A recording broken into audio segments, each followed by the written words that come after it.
In 1951, a quiet, picturesque village in southern France was suddenly and mysteriously struck down with mass insanity and hallucinations. At least 5 people died, dozens were interned in asylums and hundreds afflicted.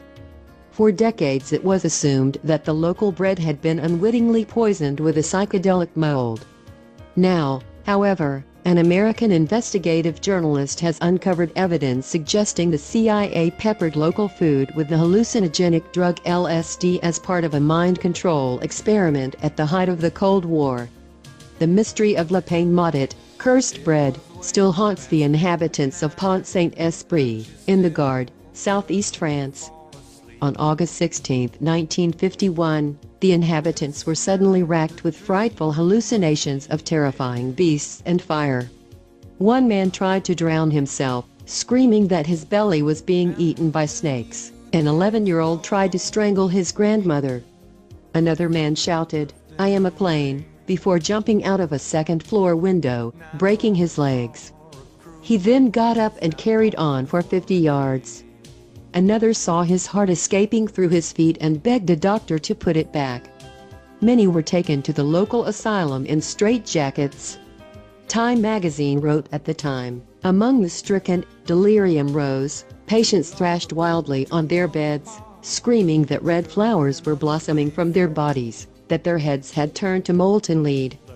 Eventually, it was determined that the best-known local baker had unwittingly contaminated his flour with ergot, a hallucinogenic mold that infects rye grain. Another theory was the bread had been poisoned with organic mercury. However, H.P. Albarelli Jr., an investigative journalist, claims the outbreak resulted from a covert experiment. I am going to shut up now and play the H.P. Albarelli Jr. interview. "Oh yeah, the next time your mom tells you that a little mold on your bread is harmless, you set her straight and tell her Bob sent you." You're saying that the CIA tested out drugs on foreigners. How were they able to successfully do that? Well, the test that got Olson in trouble and eventually got him murdered, that he spoke out of school about, was a test that took place in August 1951 in a small French village called Pont-St Esprit. That's in southern France, not far from Marseille. And the CIA funded Fort Detrick to do an experiment there involving aerosol LSD sprayed in the small village. That affected 500 people in that village. There were 3 suicides, and about 40 people were carted off to a nearby insane asylum as a result of that experiment. Why don't we just explain why it was that you believe the military was trying to produce LSD? How did they want to use it? Initially, there was a lot of excitement about LSD. The initial excitement was the possibility of using LSD as a weapon in the field that would eliminate the violence that occurred mostly in wartime. In other words, people wouldn't be killed and property wouldn't be destroyed. So you could launch a massive aerosol LSD attack on enemy troops. They'd go crazy for a few hours. People could sweep in, capture them, whatever. It sounds very naive in retrospect, but there were several papers written by the Army in 1949 and in 1950 to that effect.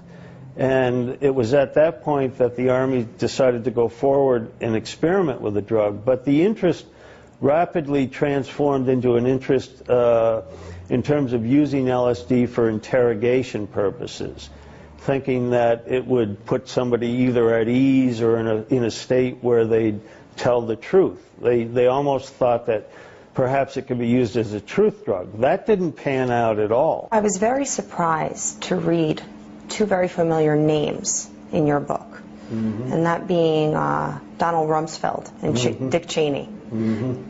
Tell me how they were involved in all of this. Olson was murdered in '53, and his murder was covered up from 1953 successfully until 1975.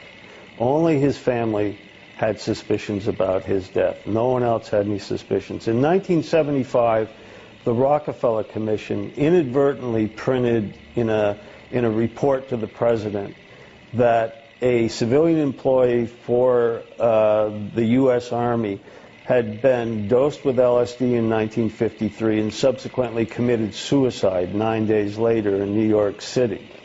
Well, that provoked everybody's attention because the report didn't name who that civilian employee was. That part of the story had been covered up, very successfully covered up, from 1953 until 1975.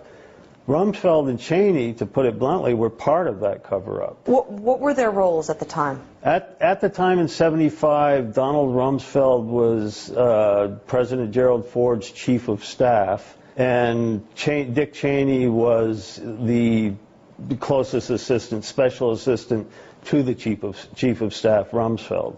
What was the most, I guess I'd say, shocking fact that you uncovered? I mean, you investigated for 10 years. Well, it's a good question. By the time I was finished with the book, I don't think anything could shock me any longer. In the beginning, I think the most shocking thing, and the thing I did not want to believe initially when I became certain that it happened, was the experiment in France. I didn't want to believe that. I didn't like the thought that my government would do something like that.